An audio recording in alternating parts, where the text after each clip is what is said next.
히브리서 13장 우리 18절 19절 우리 두 절을 보겠습니다. 찾으셨죠? 그럼 이렇게 볼까요? 시작.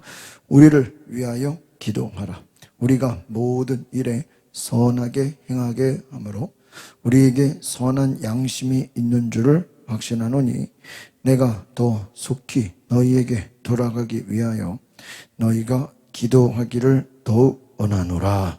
아멘. 따라합시다. 감사의 생활. 감사의 생활에 대해서 우리 히브리 13장 쭉 나누는데요. 이제 18절에 보니까 기도하라 하는 것입니다. 진정한 감사의 생활은 중보 기도라는 것입니다. 우리를 위하여 기도하라. 우리가 모든 일에 선하게 행하려 함으로 우리에게 선한 양심이 있는 줄 확신한다. 서로를 위한 중보 기도라는 것입니다. 여러분, 감사의 생활은 기도를 빼놓을 수가 없습니다. 우리가 한순간의 감사가 아니라 이 감사를 지속한다라는 것은 반드시 기도가 동반돼야 되는 것입니다. 이 감사라는 것이 참 그래요. 어느 순간에는 막 감사했다가 우리도 모르게 불평이 오고 불만이 생기고 짜증이 몰려오기도 하고 또 남과 비교해서 열등감에 빠지기도 하고 또 어떤 사람은 또 막 교만과 우월감에 빠지기도 하고 감사의 그 마음을 지키는 것이 쉽지 않습니다. 이 감사를 지키는 것은 결국 기도다.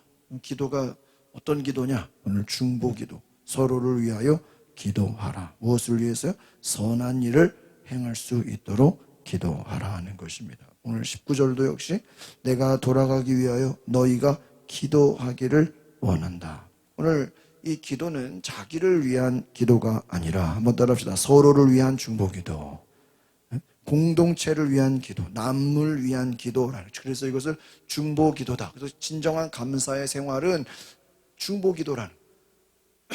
이미 어제 우리가 나눈 것도 너희를 인도하는 자들에게 순종하라. 너희를 가르치는 자들, 너희를 위해 기도하는 자들을 위해서 그들에게 필요한 것을 공급해 주라 그랬죠. 여러분이 감사의 생활이라는 것은 사랑과 헌신과 수고와 섬김과 또 예수 그리스도를 예배하는 그러한 찬양과 모든 것에 다 이렇게 연결되는 것입니다. 나아가서는 공동체를 위한 것입니다. 저는 이 히브리서가 저 개인적으로는 바울이 쓴 것 같아요. 그러니까 바울이 뭐 정확하게 썼다고 할 수는 없는데 거의 바울의 그 내용하고 너무 비슷해요. 그래서 누군가 바울의 편지를 이렇게 좀 각색을 했든지 아니면 바울의 편지를 바울이라는 이름을 빼고 이렇게 쓴 건지 우리가 바울이 오히려 썼다 그러면 이게 오히려 좀 더 역효과가 날까 봐 이름을 뺀 건지 이런 경우도 있습니다. 그래서 내용상으로 보면 이 히브리서나 다른 이 바울 서신하고 굉장히 비슷해요. 왜냐하면 바울이 추구하는 그 신학이 성령의 역사는 덕을 세우기 위함이라는 거예요. 그래서 교회를 세우고 공동체를 세우고 이웃을 위한 헌신이거든요. 오늘 여기도 이 감사의 생활이 결국은 자기를 위한 거는 별로 없어요. 공동체를 위하고 하나님을 위하고 이웃을 위하고 또 나그네를 대접하고 갇힌 자를 위해 기도하고 바울이 또 갇힌 자잖아요. 그리고 또 내가 돌아가기 위하여 기도하기를 원하노라. 야, 여기서 그 디모데랑 비슷하죠? 디모데가 바울이 디모데에게 막 가고 싶어서 기도해 달라고 하는 내용과 너무 비슷합니다. 감사는 자기를 위한 것이 아니라 공동체를 위한 것이다. 감사의 삶은 다른 사람을 위한 회복의 은혜를 구하는 것이다. 그래서 우리가 감사하면은 자기 자신만을 생각하고 내 가족, 내 일터, 나만을 위해서 생각할 텐데 그것이 아니라 우리는 다른 사람을 위해서 기도하는 것 역시 감사의 생활이다라는 것을 기억하시기 바랍니다. 그래서 너희가 기도하기를 원한다. 기도하기를 원한다. 우리를 위하여 기도하라. 한번 따라합시다. 우리를 위하여 기도하라. 또 기도하기를 원하노라. 감사의 생활은 반드시 기도가 동참된다. 그러니까 기도 없이는 이 감사의 생활이 계속 갈 수가 없다라는 거예요. 그러니까 여러분 우리가 삶에서 기도한다라는 것은 그냥 우리가 어떤 대화든 어떤 뭐 사람들과 어떤 만남이든 모든 것에 내가 감사하다, 감사하다. 때로는 좀 힘든 일이 있어도 뭐라고 얘기해야 돼요? 감사하다, 감사하다. 그래서 똑같은 그 상황 속에서도 감사로 고백하는 사람이 있고요, 감사할 일이 있는데도 불평하는 사람들이 있다는 것입니다. 이것은 믿음의 차이라는 것입니다. 20절, 21절 두 절을 같이 보겠습니다. 시작. 양들의 큰 목자이신 우리 주 예수를 영원한 언약의 피로 죽은 자 가운데서 이끌어내신 평강의 하나님이 모든 선한 일에 너희를 온전하게 하사 자기 뜻을 행하게 하시고 그 앞에 즐거운 것을 예수 그리스도로 말미암아 우리 가운데서 이루시기를 원하노라.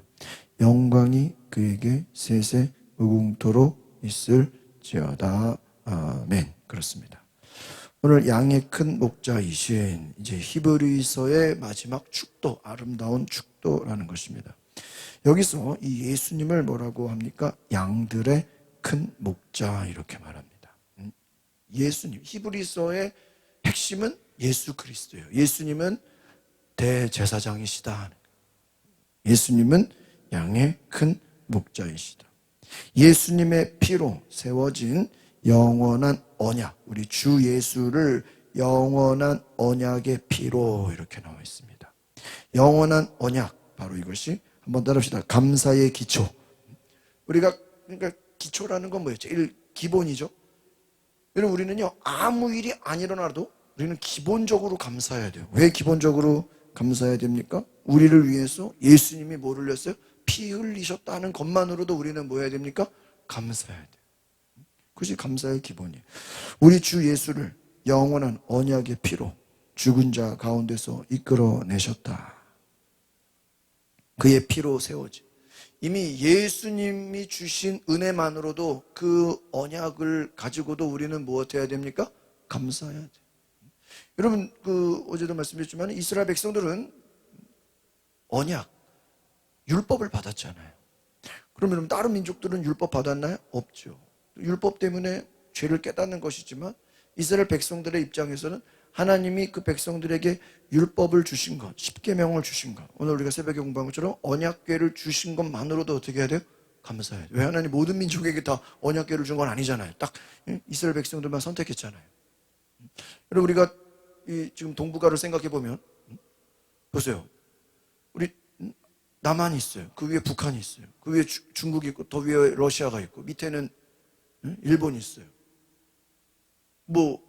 그 외에는 이제 넘어가면 미국이잖아요. 그리고 우리 지금 동북아에서 제일 약한 나라는 어디예요? 응? 북한이에요? 응? 남한이에요. 제일 우리보다 다 어때요? 다 세요. 다 세요. 그런데 제일 약한데 제일 우리 영적으로는 어때요? 제일 강한 나라예요. 할렐루야. 이게 얼마나 감사해요. 북한이든 러시아든 중국이든 일본이든요, 다 무서운 나라예요. 무시무시한 나라예요. 우리가 뭐 힘으로 싸울 수 없는 나라들이에요. 어떡하겠어요. 그런데 영적으로 보면 하나님이 유일하게 이 땅에 소망을 주시고 교회를 세우시고 수많은 기독교인들을 세우시고 택하시고, 정말 물리적으로 볼 때는 약한 나라지만 하나님의 능력과 도우심과 함께 하심으로 보면 어때요? 제일 강한 나라. 이스라엘하고 우리 남한하고 어때요? 너무 비슷해요. 이스라엘도 아수르, 바벨론, 이집트 주변에 온갖 다 뭐예요? 강대국. 그것도 이스라엘 주변의 다른 나라들은 다 뭐예요? 우상숭배. 우리 한국도 마찬가지죠. 북한은 완전 우상숭배죠. 중국은 완전 물질주의죠. 러시아도 마찬가지죠. 일본은 완전히 그냥 우상천국이죠. 정말 우리 대한민국이 유일한 동북아 중에 기독교 국가 아닙니까? 저는 이것이 하나님의 택하심이라고 생각합니다. 우리가 만약에 정말 한국 사람이 아니고 우리가 일본이나 중국이나 어디 북한이나 러시아에서 태어났다고 하면 정말 우리는 기독교인이 아닐 수도 있어요. 왜? 예수 믿는 환경 자체가 어때요? 어려워요. 훨씬 어려워요. 그러니까 우리가 이 한국에서 정말 하나님의 말씀을 받아서 그 말씀을 우리가 믿고 예수님을 따르고 성령을 받는 것은 정말 하나님의 영원한 언약, 그 예수 그리스도의 은혜와 사랑을 우리 가운데 감사해야 되는 줄 믿습니다. 그러니까 우리가 이 대한민국에 사는 것을 어떻게 해야 돼요? 감사.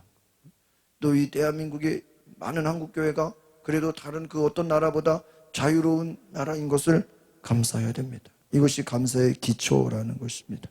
하나님이 우리에게 언약을 주셨다. 오늘 말씀에 나와 있는.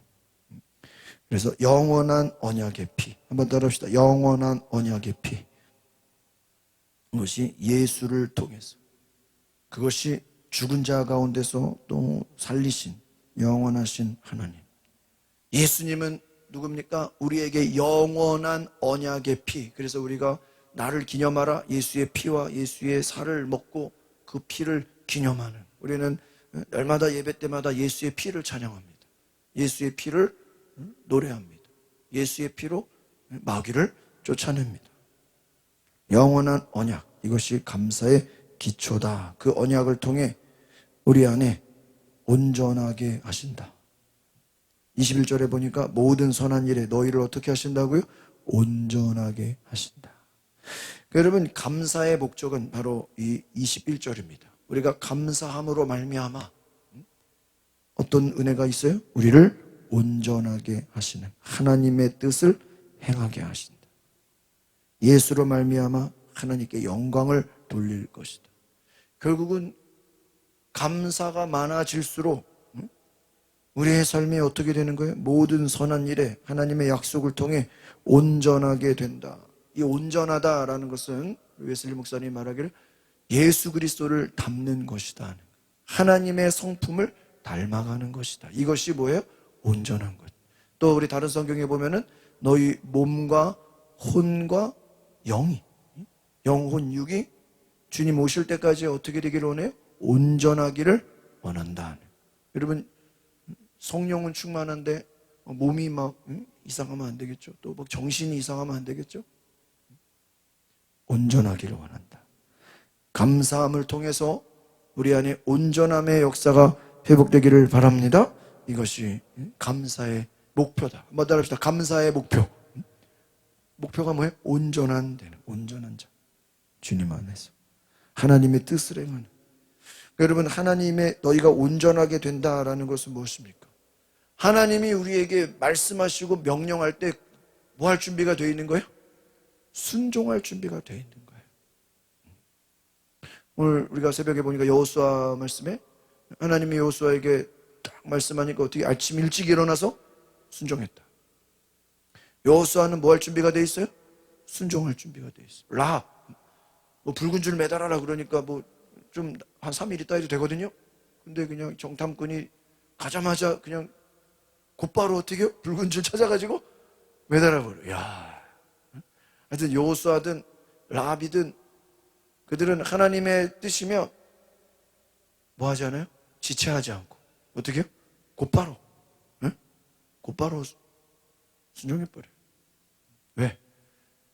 시간을 끌게 되면요, 그 안에 누가 틈타요? 마귀가 틈을 타요. 곧바로 순종해버려요. 그러니까 여러분, 우리가 온전하다라는 것은 하나님이 일하실 수 있도록 즉각적인 순종을 하게 되는 줄 믿습니다. 한번 따라서 순종의 사람이 됩시다. 우리 히브리서 13장 이제 22절 후반부 보겠습니다.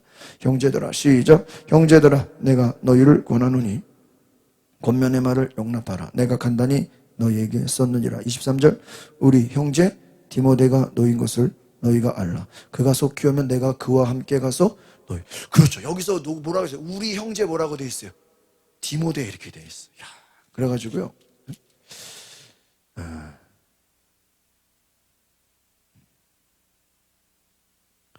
그래서 우리 형제 디모데, 그러니까요, 이게 여러분 디모데가 나왔죠. 디모데 지난번에 디모데에서 봤는데, 그래서 아마도 디모데를 아는 사람이다라는 거예요. 디모데가 노인 것을 너희가 알라. 그가 속히 오면 내가 그와 함께 가서 너희를 보리라 하는 거예요. 오늘 히브리서의 마지막은 은혜로 끝납니다. 그래서 용납하라. 너희에게 썼느니라. 그리고 그가 오면 내가 그와 함께 볼 것이다. 24절 25절 더 이어서 볼까요? 시작. 너희를 인도하는 자들과 모든 성도들에게 문안하라. 이달리아에서 온 자들도 너희에게 문안하느니라. 은혜가 너희 모든 사람에게 있을줄. 여러분 바울 서신의 대부분 마지막은 인사로 끝나잖아요. 그렇죠? 인사로. 형식 비슷해요. 축복과 평강과 은혜. 히브리서의 마지막은 은혜로 끝납니다. 그러니까 여러분 이 13장이 감사의 삶인데, 이 감사의 삶은 한번 따라해 보겠습니다. 은혜로 시작해서 은혜로 끝납니다.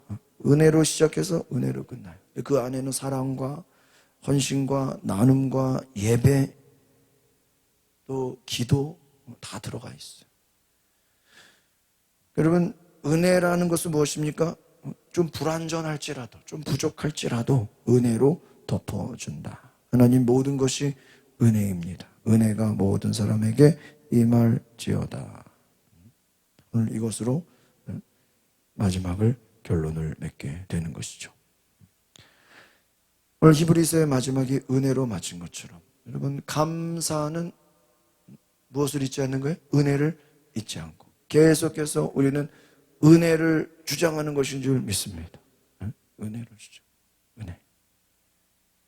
우리가 13장을 다시 정리해보면 세 가지로 요약할 수 있습니다. 따라합시다. 사랑의 감사, 두 번째 은혜의 감사, 세 번째 예배의 감사. 이 세 가지, 사랑과 은혜와 예배. 형제와 나그네를 사랑하라 그랬어요. 그들의 필요를 채워주라. 그래서 반드시 우리의 감사는 무엇으로 나타나야 돼요? 사랑으로 나타나야 됩니다. 사랑과 섬김, 희생.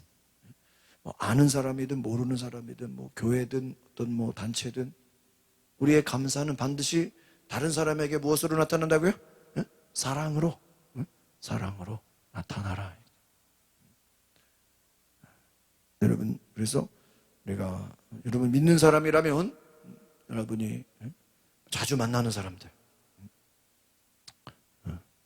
제가 이렇게 도서관 갈 때 그 아파트 주차장을 이용하는데 그 차단기를 열어주는 경비대원분이 맨날 바뀌어요. 이제 교대로 한 두세 명 되는 것 같아. 어떤 분은 얼굴이 되게 밝은 분이 있어요. 그냥 딱 들어가기만 해도 아주 그냥 그분 교회 다니는 사람인 것처럼 얼굴이 그냥 인사를 그냥 바로바로 열어줘요. 또 어떤 분은 약간 또 좀 얼굴이 좀 무서운 분도 계시죠. 그리고 또 어떤 분은 그냥 조금 시큰둥한 분도 계시고 여러 분인데, 이렇게 하여튼 갈 때마다 문을 잘 열어주니까 차단기 여러분 그 아파트 차단기 열어주는 게 보통 일이 아니에요. 막 까다로운 데는요, 아주 막 힘들게 해요.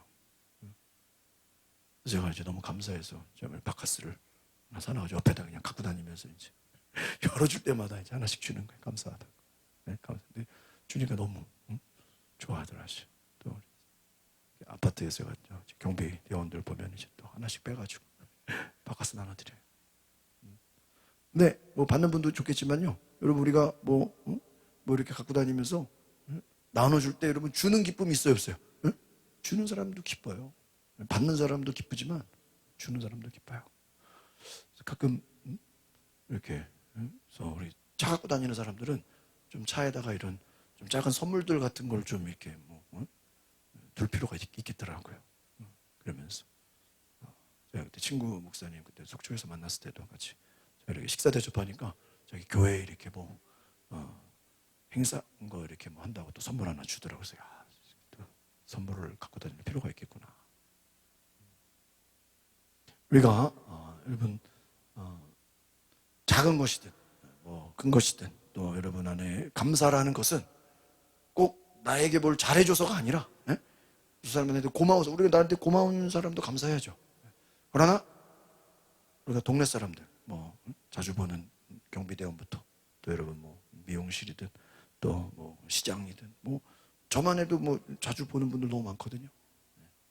우리가 뭐 과일이든 뭐 하여튼 작은 것이든 자꾸 이렇게 나누고 베풀고 또 이렇게 섬기는 또 여러분이 대접하고 그 은혜를 하나님이 내게 주신 은혜가 너무 감사해서 그 은혜를 우리가 누구에게든지 나누고자 하는 그런 은혜가 있길 바랍니다. 그리고 예수님의 그 비유 중에 주인이 길거리 나가가지고 일꾼들을 구하죠. 일꾼들을 찾아내면서 오늘 우리 집에 와서 일을 해주면 뭐를 주겠다? 일당을 주겠다. 새벽에서 나가서 일당 사람 부르죠. 또 아침에 나가서 부르죠. 점심, 오후, 늦게까지 가서 사람들을 어떻게 해요? 막 불러서 집에서 일을 시켜요. 그런데 1시간 일한 사람이나 10시간 일한 사람이나 새벽부터 온 사람이나 일당이 어떻게 해요? 똑같아. 그러니까 새벽에 온 사람은 막 화나죠. 왜? 8시간 일한 사람이랑 1시간 일한 사람이랑 왜 일당을 똑같이 주냐고. 근데 그건 자기 생각이지 주인은 분명히 8시간을 일했든 5시간을 일했든 1시간을 일했든 뭐를 준다 그랬어요? 일당을 준다 그랬거든. 물론 1시간 일한 사람이랑 6시간 일한 사람이랑 같은 일당을 주는 게 불공평하게 볼 수는 있죠. 우리가 예를 들어 뭐 시간당 10,000원 이러면 그걸 공평하게 생각하잖아요. 얘는 1시간 일했으니까 10,000원 주고 3시간 일했으니까 30,000원 주고 이렇게 주면은 뭐 따질 사람이 누가 있겠어요. 그런데 주인이 처음부터 하루 종일 일했든 10,000원, 뭐 1시간을 일했든 뭐 심지어는 30분을 일해도 일당을 주려고 하는 그 주인의 마음은 뭐죠? 누구라도 우리 집에 와서 뭐만 하면? 일만 하면 10분을 일해도 뭐를 주겠다? 일당을 주겠다라는 주인이 그 모든 것을 뭐 해주려고요? 퍼주려고 하는 마음이에요. 그 마음을 알아야 되는 거예요. 할렐루야.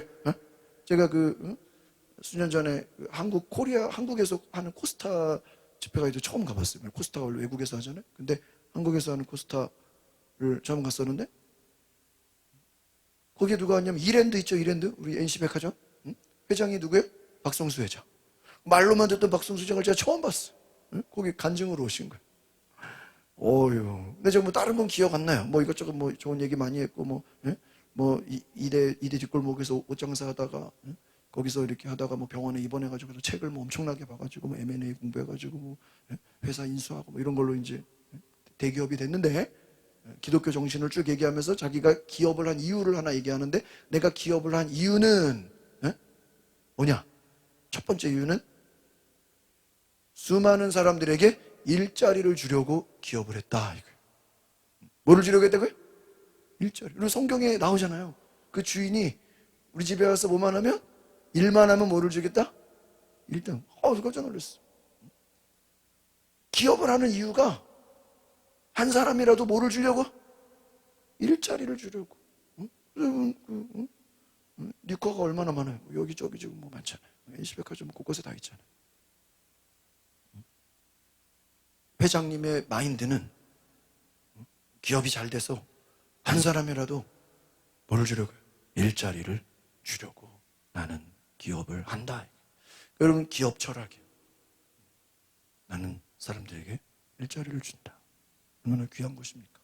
오늘 우리가 살아가는 감사의 이유, 감사의 생활이 섬기는 것이 누군가를 여러분이 복을 받아서 왜 복을 받아야 돼요? 다른 사람 뭐 하기 위해서요? 섬기기 위해서, 베풀기 위해서, 나누기 위해서. 이것이 한번 따릅니다. 사랑의 감사. 두 번째 은혜의 감사는 뭐냐? 흔들리지 않고 주 안에 머무는 삶이라는 거예요. 은혜라는 것은 여러분 하나님이 주시는 거예요. 우리가 물론 사람들이 나에게 은혜를 주지만 여러분 사람의 은혜는요 영원하지 않아요. 그렇죠? 누가 나를 잘해줄 수도 있지만 또 그게 또 그러지 않을 수도 있잖아요. 은혜는 하나님이 주시는 거예요. 그러니까 우리 사람이 나에게 주는 것도 결국은 그것도 누가 주시는 거예요? 하나님이 주시는 은혜. 하나님이 주시는 은혜. 그 은혜에 감사하려면 우리는 주님 안에, 말씀 안에, 성령 안에 머물러야 돼. 흔들리지 않아야 돼. 그래서 바울이 계속 얘기하는 게 너희가 흔들리지 마라. 하나님으로부터 은혜를 받는다. 은혜는 누구에게 받는 거예요? 하나님께 말씀 안에서 성령 안에서 주님 안에서 은혜를 받으십시오. 그리고 그 은혜를 빼앗기지 마세요. 흔들리지 않는다라는 것은 무엇입니까? 내가 빼앗기지, 그걸 지키는 거예요. 은혜를 지키는 거예요. 내 속에 충만한 은혜를 지키는 거예요. 그 은혜가 있을 때 우리가 흔들리지 않는다. 말씀 안에, 성령 안에 은혜를 간직하라. 그래서 여러분, 우리가 끊임없이 우리가 말씀과 기도로 하나님의 은혜를 충만히 받으시기를 바랍니다. 말씀과 기도밖에. 세 번째는 아까 예배의 감사라고 그랬죠. 이 예배의 감사는 결국은 무엇이냐? 예수 그리스도를 통한 예배를 드리라. 우리가 어제 말씀 나눈 것처럼 예수로 말미암아. 우리 15절 말씀을 다시 한번 볼까요? 너무나 중요한 말씀이라고 그러죠. 13장 15절 시작. 그러므로 우리는 예수로 말미암아 항상 찬송의 제소를 하나님께 드리자. 이는 그 이름을 증언하는 무슨 열매? 입술의 열매. 다른 말로 하면 감사의 열매다. 그러니까 감사의 삶을 지속하려면 예수로 말미암아, 예수님으로 인한 항상 everyday 찬양의 제사. 찬양이 뭐죠? 감사의 제사. 감사의 예배를 항상 날마다 모든 시간 하나님께 뭐 하라는 거예요? 드리라. 할렐루야. 항상 하나님께 드리라. 여러분 주변에 늘 찬양을 틀어놓고 말씀을 틀어놓고 예배를 생활하고 가정에서든 직장에서든 뭐 혼자서 예배를 드리든 항상 하나님께 감사의 예배를 드리라. 예수로 말미암아 그분으로 인한 예배 찬양을 계속하라. 결국은 예수님이 우리의 감사의 근거 그리고 감사의 완성이 예수님입니다. 그러니까 여러분 안에 예수님이 주인이 되시고 예수님이 우리 가운데 왕이 되시면 우리는 예수로 말미암아 뭐 할 수밖에 없어요? 감사할 수밖에. 그러나 내 속에 예수님이 주인이 아니고 다른 게 주인이에요. 뭐 돈이 주인이고 어떤 사람이 주인이고 다른 게 내 속에 주인이 되면 그와 동시에 우리 속에는 뭐가 사라져요? 감사가 사라지는 거예요. 그렇죠? 여러분 사람들이 불행하다고 느끼는 원인 중에 하나가 뭘까요? 왜 불행하다고 느끼죠? 다른 사람과 뭐 할 때요? 비교할 때 불행하다고 느껴요. 어떤 사람도 마찬가지. 왜? 비교를 하면 불행해지거든요. 각자 고유의 것이 있잖아요. 여러분 여기 지금 과일이 있죠? 네? 과일인데 각자 하나님이 각자 주신 그 열매가 어때요? 달라. 근데 이걸 서로 비교해봐요. 비교하면 다 장단점이 있죠. 그렇죠? 저 파인애플은 왜 저렇게 막 또 각자 다 장단점이 있잖아요. 어떤 거는 뭐가 좋기도 하고 어떤 거는 뭐 안 좋기도 하고 어떤 건 모양이 이쁘기도 하고 어떤 거는 좀 모양이 안 이쁘기도 하고 어떤 거는 또 큰 게 좋아 보이고 어떤 사람은 또 작은 게 또 왜소해 보이고 어떤 건 모양이 또 이상한 것도 있고 뭐 과일마다 다 다르잖아요. 근데 여러분 그게 뭐는 좋고 뭐는 나쁘다고 말할 수 있어요? 없죠. 다 어때요? 각자 그거는 각자 고유의 것이잖아요.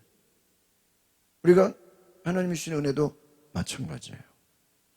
그래서 예수 그리스도가 우리의 중심이 될 때 진정한 감사가 된다는 것입니다. 그래서 우리가 어제 또 우리가 나눈 것 중에 중요한 것만 12절을 다시 한번 보겠습니다. 12절 시작. 그러므로 예수도 자기 피로써 백성을 거룩하게 하려고 성문 밖에서 뭐를 받았어요? 고난을 받으셨습니다. 그러니까 우리도 어디로 가자? 고난으로 나아가자. 그러니까 여러분 저는 이 제일 어려운 것이 이 12절인 것 같아요. 12절. 진정한 감사는 바로 이 12절이에요. 무엇을 향해 나아가요? 고난을 향하여. 예수님이 고난 받으신 것처럼 진정한 감사의 삶을 사는 사람은 어디로 나아갑니까? 네? 고난으로 나아가는. 그러니까 저는 구약의 이 뭐라 그럴까요? 구약의 말씀이 좀 너희들이 말씀에 순종해서 복받고 뭐 잘되고 번성하고 뭐 그런 축복이라면 신약에서의 축복은 좀 그런 내용이 거의 없어요. 그죠? 예? 그리고 신약에서는 막 너희가 번성하고 막 들어가도 복 받고 나가도 복 받고 뭐 별로 없잖아요. 신약에. 구약에는 그런 거 많잖아요. 너희들이 뭐 땅을 차지하고 막 잘 되고 막 대대로 뭐 왕이 되고 막 좀 그러니까 구약에서 주는 축복이 어떤 눈에 보여지는 축복이라면 물론 뭐 그 안에도 하나님의 나라와 하나님의 통치가 있지만 신약에서의 축복은 좀 다르지 않나요? 그죠? 좀, 좀 질적으로 차이가 있잖아요. 신약에서의 축복은 오히려 고난 가운데 나가는 것을 뭐로 여겨요? 복으로 여겨요. 그러니까 뭐 내용적으로는 뭐 비슷할 수 있겠지만 어떤 겉으로 보여지는 것으로 보면 고난이 축복이에요. 그런데 축복을 받으려고 고난 받은 게 아니라 여러분 그러니까 구약적 사고방식은 복을 받기 위해서 내가 이거 희생하는 거예요. 보상을 받는 거예요. 믿음. 그런데 신약적 차원에서 보면요. 하나님이 주신 은혜가 너무 커가지고 그 은혜로 인해서 내가 고난의 자리에 담대히 나가는 거예요. 물론 그 이후에 하나님이 더 큰 은혜를 주시죠. 그러나 그것과 상관없이 하나님이 주신 은혜가 이미 주신 은혜가 너무 컸어. 예수님, 성령님, 또 그분의 임재와 그분의 능력이 너무 크기 때문에 뭐 또 다른 것에 대한 부족함이 없는 거예요. 그리고 어제도 말씀드린 것처럼 전적으로 우리가 히브리서가 참 영원한 것 우리가 여기에는 14절 한번 봅시다. 14절 시작. 우리가 여기에는 영구한 도성이 없으므로 장차 올 것을 자는. 그러니까 신약적인 감사는 이 땅의 것에 소망을 두는 것이 아니라는 거예요. 우리의 감사의 본질은 어디다 두는 거예요? 하나님 나라. 이 땅에 쌓아두지 말고 하늘나라에 쌓아두라 그랬죠. 땅에 아무리 쌓아놔도 거기는 도적이 있고 뭐 여기저기 뺏어갈 자가 많다. 너희 보물을 어디다 쌓아두라? 하늘에 쌓아. 이 땅은 영원한 것이 아니야. 썩어 없어질 것에 목숨 걸지 말고 영원한 하나님의 나라에 뭐예요? 투자하라. 거기다가 상급을 받아라 하는 거예요.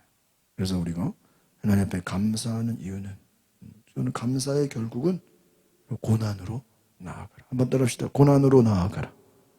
그게 누구예요? 예수님이에요. 그래서 왜 우리가 예수님 믿는 것에서 끝나지 않고 잘 생각해 보세요. 예수님 믿는 것에서 끝나지 않고 예수님이 뭐를 받으라 그랬어요? 성령을 받으라 그랬어요. 왜 성령을 받으라 그랬을까요? 제가 생각해 보니까요. 성령 받은 사람이 고난의 자리에 뭐 할 수 있어요? 나갈 수 있어요. 그러니까 여러분은 누굴 전도했는데 열심히 예수 믿었어. 예수 믿고 뭐 복음을 듣고 막 할렐루야 아멘 막 하나님의 자녀가 됐어요. 막 기쁘고 막 감사하고 막 예배드리고 그러는데 그것으로 끝나는 거예요. 그냥 뭐 구약의 축복하고 다를 게 뭐가 있어요? 예수를 믿어서 뭐 자기 하고 싶은 거 기도하고 자기 소원 성취하고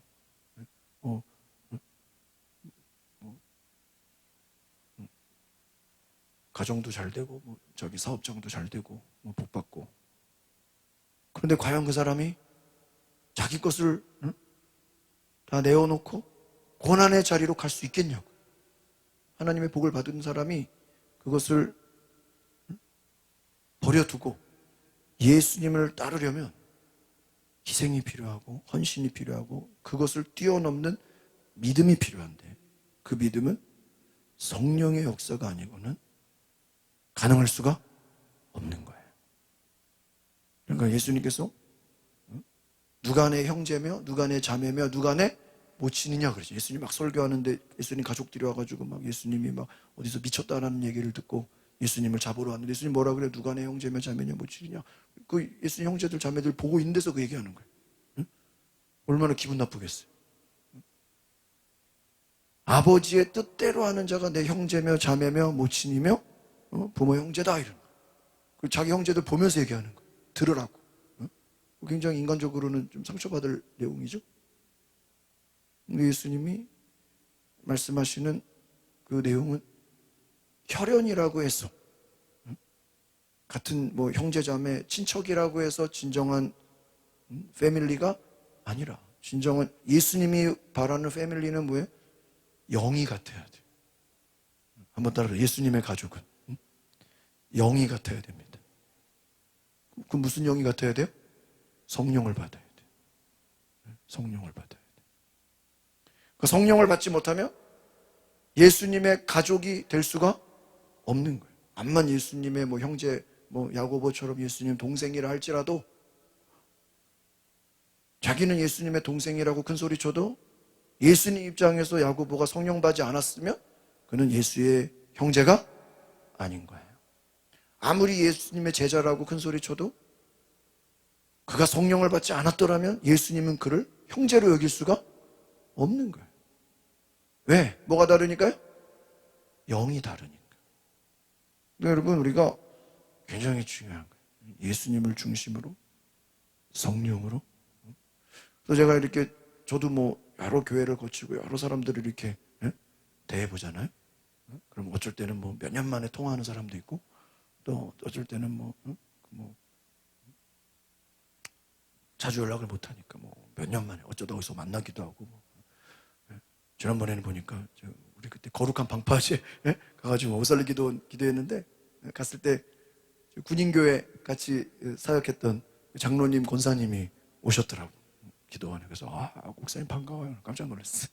그 옆에 장로님은 제가 군성교 있을 때 인사드린 장로님인데 아주 거의 10년 만에 봤어요. 기도원에서.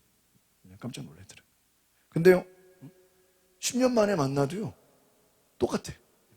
10년 전에 만났을 때랑 지금 만났을 때 똑같아요. 얼굴 보면 알아요. 항상 감사하고 은혜가 넘치고. 왜요? 영이 같기 때문에. 영이 다르면 자주 만나도 이게 딴 사람 같아요. 심지어는 같은 가족이라도 딴 사람 같아요. 뭐가 다르니까? 영이 다르니까. 여러분 그거를 분별할 수 있기를 바랍니다. 영이 같으면 뭐 한국에 있든 외국에 있든 장소가 중요한 게 아니에요. 저도 가끔 이렇게 이제 외국에 있는 분들 통화하고 그러니까요. 보면요, 영이 같으면 몇 년 만에 통화해도 뭐 외국에 있든 뭐 어느 나라에 있든요. 전화하면요, 할렐루야. 목사님, 나는 오랜만에 연락해서 미안한데도, 목사님, 바쁘셨죠? 뭐. 너무너무 은혜가 충만해. 제가 그냥 미안할 정도. 그런데 성령 안에 있으면 알아요. 저분 기도하는 사람이구나. 영이 다르면요, 벌써 이 대화를 해도 이 대화에 뭐가 이렇게 공감대가 없어요. 뭔가 이렇게 좀 할 얘기가 없어. 할 얘기가 영이 다르면 그잖아요. 여러분 만나도 할 얘기가 없으면 어색하잖아요. 그렇죠? 가족이라도 친척이라도 친한 친구라도요. 영이 저도 같은 뭐 목사님들 얼마나 많아요. 근데 만나도 영이 다르면요. 뭐가 없어요? 할 말이 없어요. 할 말이. 뭐 이게 좀 대화가 안 돼요. 오늘 여러분이 성령 안에 감사가 넘치시기를 바랍니다. 너무나 중요하죠. 오늘 우리가 요엘서까지 다 봐야 제가 목표를 이루는데 다는 못하고 조금만 하고 마칠게요. 요엘 2장을 가보세요.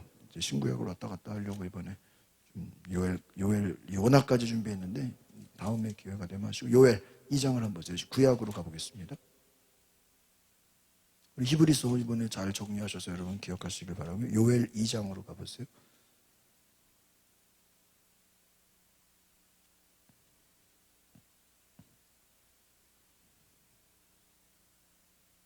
요엘 2장 1절.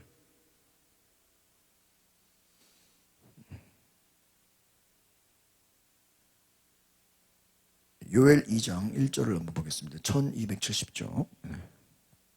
같이 볼까요? 시작. 시온에서 나팔을 불며 나의 거룩한 산에서 경고의 소리를 질러 이 땅 주민들로 다 떨게 할지니 이는 여호와의 날이 이르게 됨이니라. 이제 임박하였으니. 이렇게 되어 있어요.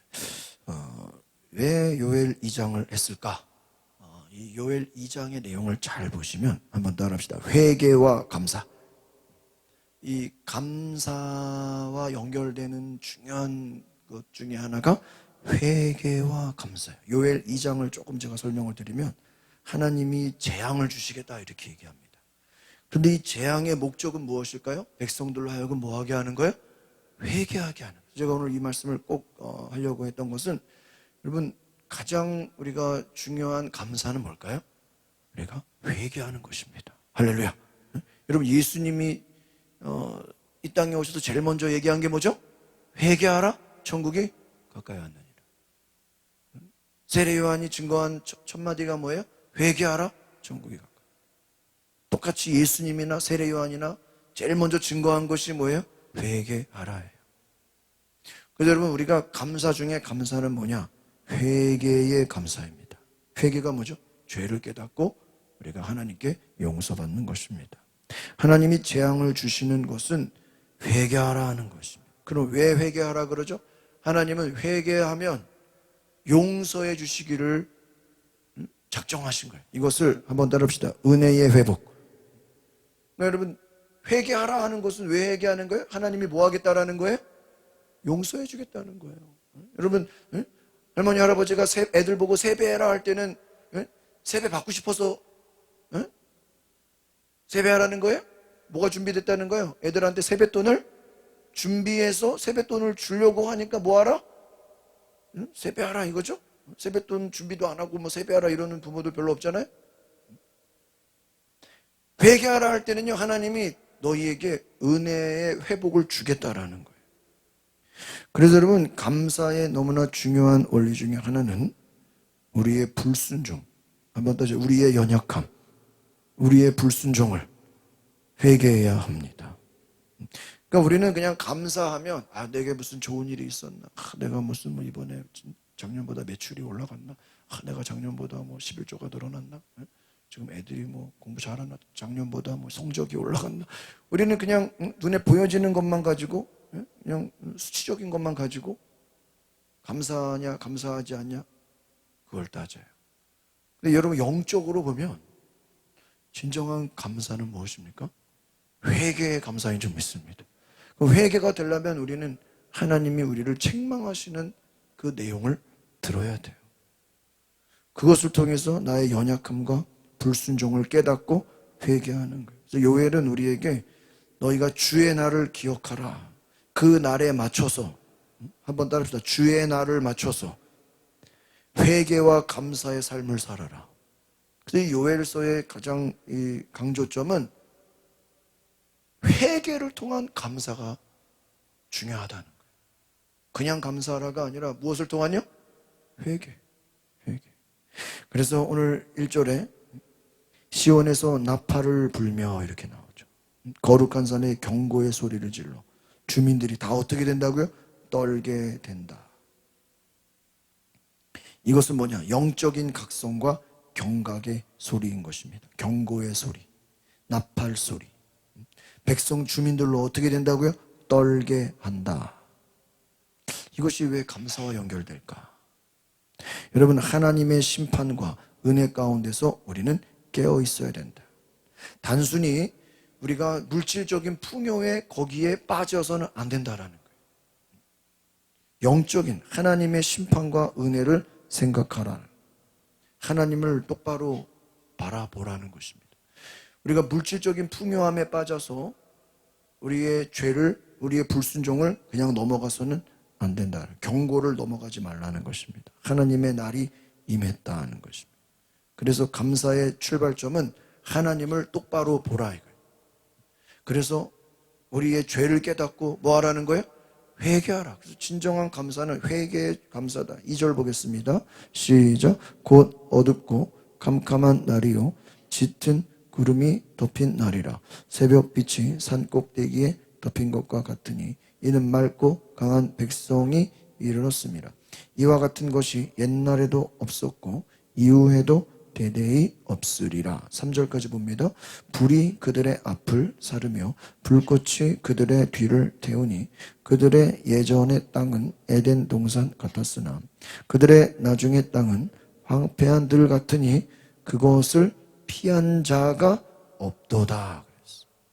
여러분, 주의 날은 단순히 미래의 사건이 아니라 인간의 불순종과 연약함을 드러낸다라는 굉장히 중요한 말입니다.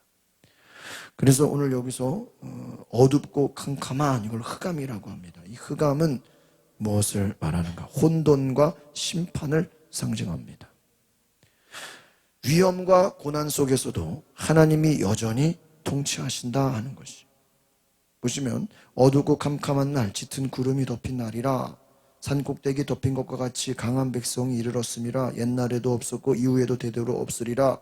3절에 보니까 불이 그들의 앞을 사르고 불꽃이 그들을 태우고 에덴 동산 같았으나 나중에 땅은 어떻게 돼? 황폐한 들 같으니 피한 자가 없도다.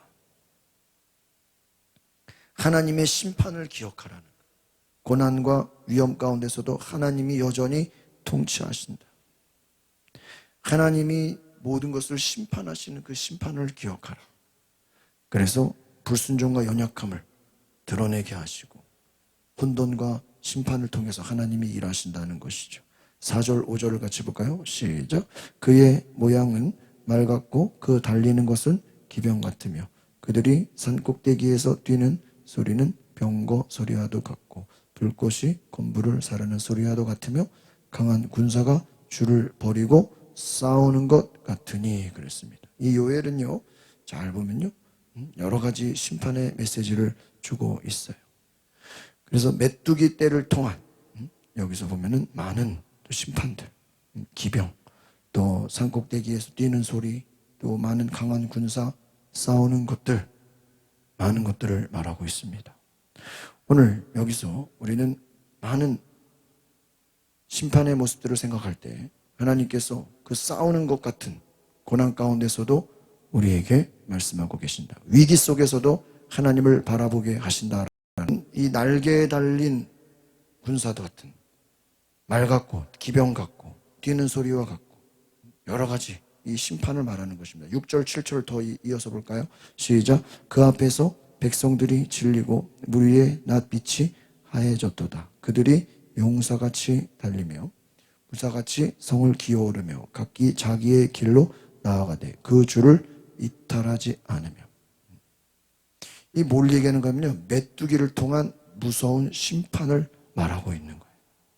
메뚜기를 통한. 여러분, 다 먹어버려요. 땅을 황폐하게 하고요, 수확을 앗아가 버려요. 여러분, 우리가 추수감사하면 뭐죠? 막 풍족하게 열매를 거두고 막 곡식을 거두고, 예? 막 좋은 것을 거두는 거잖아요. 그런데 여러분, 만약에 추수감사절 앞두고 태풍이 불어가지고 다 날려버리고 막 과일 다 떨어지고 메뚜기가 와서 그냥 곡식 다 먹어버리면 어떻게 되겠어요? 심판이죠. 너희들이 무엇을 기억하라? 심판을 기억하라는 것입니다. 그 모든 것들이 다 심판해버려요. 메뚜기는 무자비합니다. 그 모든 것을 다 없애버려요. 너희는 하나님의 심판 가운데서도 하나님이 심판을 주시는 것은 무엇이냐? 회개의 문을 열어주시기 때문이다라는 것입니다. 그래서 우리가 이어서 우리가 보시면 계속해서 그 심판의 무서움을 나타내고 있습니다. 우리 9절, 8절, 9절을 보겠습니다. 시작. 피차에 부딪히지 아니하고 각기 자기의 길로 나아가며 무기를 돌파하고 나아가나 상하지 않으며. 9절. 성중에 뛰어들어가며 성위에 달리며 집에 기어오르며 도둑같이 모여 창으로 들어가는. 10절. 그 앞에서 땅이 진동하며 하늘이 떨며 해와 달이 캄캄하며 별들이 빛을 거두도다. 그렇습니다. 주의 날이 막 흔들리고 여러분 엄청난 모든 것이 다 빼앗겨지는 것입니다. 여러분, 하나님의 심판 앞에서는요, 그 어떤 것도 견딜 수가 없는 거예요. 다 빼앗겨지는 것입니다. 오늘 심판 가운데서도 어떻게 감사할 수 있는가? 심판은 우리에게 회개하게 하시는 것입니다. 그래서 두려움 속에서도 하나님을 바라보며 우리가 회개하라 하는 것이죠. 11절을 읽어보겠습니다. 11절. 시작. 여호와께서 그의 군대 앞에서 그의 진영은 금이 그를 명령을 행하는 자는 강하니 여호와의 날이 그렇습니다. 오늘 우리가 이 말씀을 통해서 하나님이 주시는 회개의 감사, 오늘 우리가 여호와의 날이 크고 심히 두렵도다. 12절 같이 보겠습니다. 시작. 여호와의 말씀에 너희는 이제라도 금식하고 애통하고 마음을 다하여 내게로 돌아오라. 한번 따라합시다. 내게로 돌아오라. 회개의 요청입니다. 다른 말로 하면 우리는 감사가 꼭 어떤 무엇이 있어서가 아니라 하나님이 우리에게 말씀하시는 감사의 전제 조건은 무엇입니까? 회개라는 것입니다. 오늘 12절을 꼭 기억하십시오. 금식하고 울며 애통하고 마음을 다하여 내게로 돌아오라. 진정한 감사는 무엇입니까? 회개하는 것이죠. 우리의 죄가 용서받는 것입니다. 결국은 우리가 회개라는 것은 무엇을 위한 회개냐? 한번 따라합시다. 내가 중심이 아니라 하나님 중심으로 돌아오는 것. 이것이 회개의 목적입니다. 그렇게 되지 않으면 우리는 풍요함 속에서 하나님을 잊어버리게 된다는 거예요. 여러분, 인간의 연약함이 무엇입니까? 구약을 잘 보세요. 하나님 말씀대로 살면 하나님 뭐를 주죠? 복을 주죠? 근데 복을 받으면 인간은 어때요? 하나님의 은혜를 어떻게 해버려요? 잊어버려요. 잊어버리면 또 우상숭배하게 되죠. 우상숭배하고 또 하나님을 잃어버리면 하나님이 또 그들을 어떻게 해요? 또 심판하죠. 또 심판하시면은 또 다 빼앗겨지고 뭐 메뚜기 가서 다 먹어버리고 다 흔들리고 그냥 다 빼앗겨지고 그럼 그때 가서 또 뭐예요? 또 회개해. 하나님 도와줘. 그러면 하나님이 또 회복시켜. 여러분, 구약은 계속 그 반복이에요. 그러면 우리가 생각해 보십시오. 우리는 날마다 뭐 해야 되는 거예요? 회개해야 돼요. 그러니까 여러분, 우리가 감사가 지속되려면 우리 안에는 반드시 회개가 있어야 되는 줄 믿습니다. 여러분, 욥이 당대의 의인이라 그랬어요. 1장에. 왜 욥이 당대의 의인이라 그랬을까요?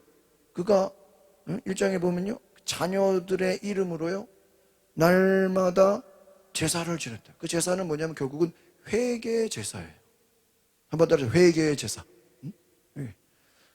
그러니까 날마다 자녀들 이름으로, 요즘으로 말하면 1000번째 드리시듯이 자녀들 이름으로 매일매일 헌금 드리는 거예요. 하나님, 오늘 우리 자녀들 죄 지은 거 용서해 주세요. 우리 자녀들 죄 지은 거 용서해 주세요. 우리 부모 형제. 매일매일 그는 회개의 제사를 드린 거예요. 왜? 죄가 쌓이면 안 되니까요. 하나님 보시기에 그를 의인으로 명하셨어요. 죄가 없다는 거예요. 왜? 날마다 뭐 하니까요? 날마다 회개하니까. 그래서 욥이 의인이 된 거예요. 오늘 우리가 다윗이 왜 위대한 자가 됐습니까? 다윗은 우리가 시편을 보면 날마다 뭐 하려고 그래요? 회개하려고 그래요. 그래서 언제든 그는 무슨 준비가 되어 있습니까? 회개할 준비. 나단 선지자가 와서 당신 죄인입니다 그러니까 바로 뭐예요? 회개. 근데 사울왕은 사무엘 선지자가 와서 당신 죄인입니다 그러니까 뭐라? 내가 무슨 죄인이냐 이러죠. 받아쳐버려요. 왜? 그는 교만하기 때문에. 하나님이 겸손한 자에게 은혜를 주시죠? 야고보서에. 그럼 겸손한 자는 뭐가 겸손한 자죠? 한번 더 해주세요. 겸손한 자는 언제든지 회개하는 자입니다. 늘 무슨 준비가 돼 있어요? 여러분, 만약에 자녀가 여러 명 있다고 생각해요. 부모가 이렇게 혼내는데 무조건 어떤, 첫째는 내가 뭐가 잘못했어?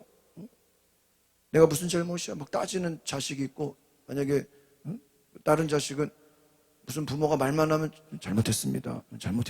그러면은 부모가 누구를 더 좋아하겠어요? 따지는 사람을 좋아하겠어요? 잘못했다고 하는 사람을 좋아하겠어요? 우리 김영호 집사님.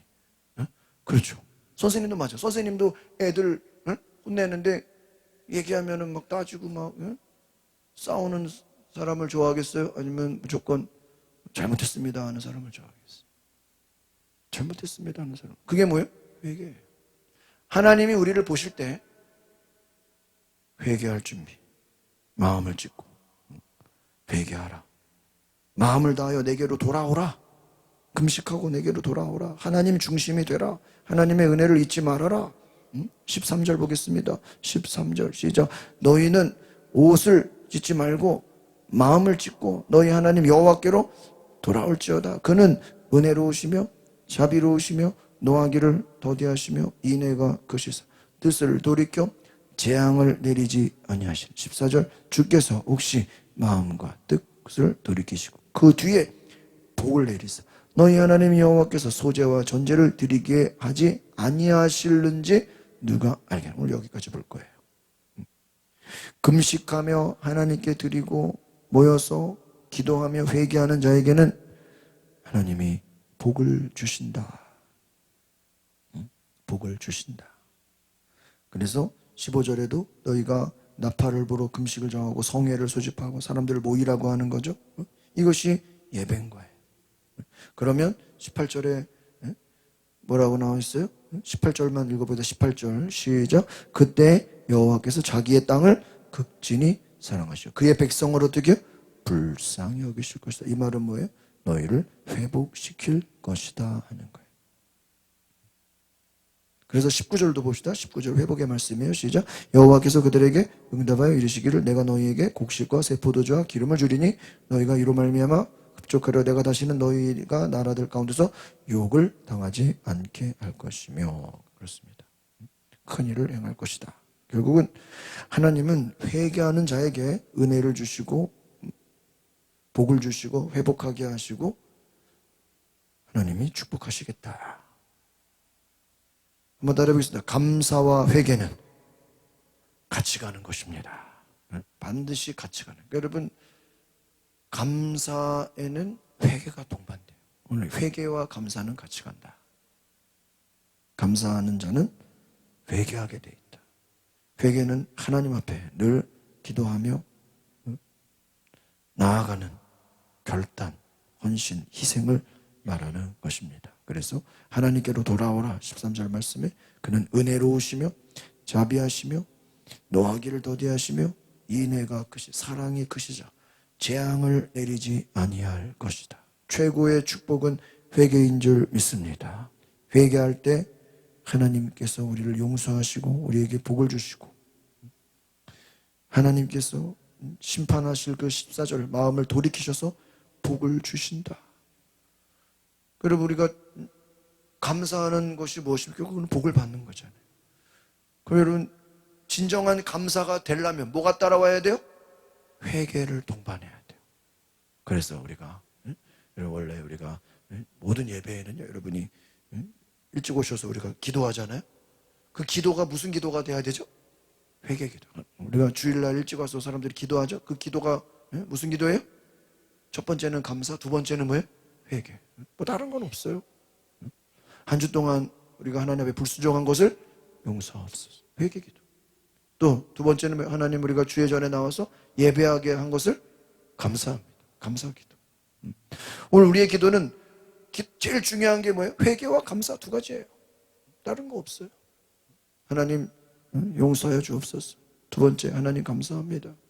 여러분, 앞으로 이거 두 가지만 잘 지키면요, 복을 안 받을 수가 없어요. 마지막으로 따라합시다. 회개 기도, 감사의 기도. 이것이 하나님이 기뻐하시는 기도다. 회개와 감사는 같이 간다. 오늘 이 요엘서의 말씀을 깨닫고 진정한 감사는 회개에서 나온다는 거예요. 그러니까 진정으로 회개한 자는 감사하게 되어 있다. 그러니까 이걸 뒤집어 보면 뭐죠? 감사가 없어. 감사가 없어요. 난 아무리 생각해도 감사할 게 없어요. 뭘 안 해서 그래요? 회개를 안 했어. 자기가 죄인인지를 모르기 때문에.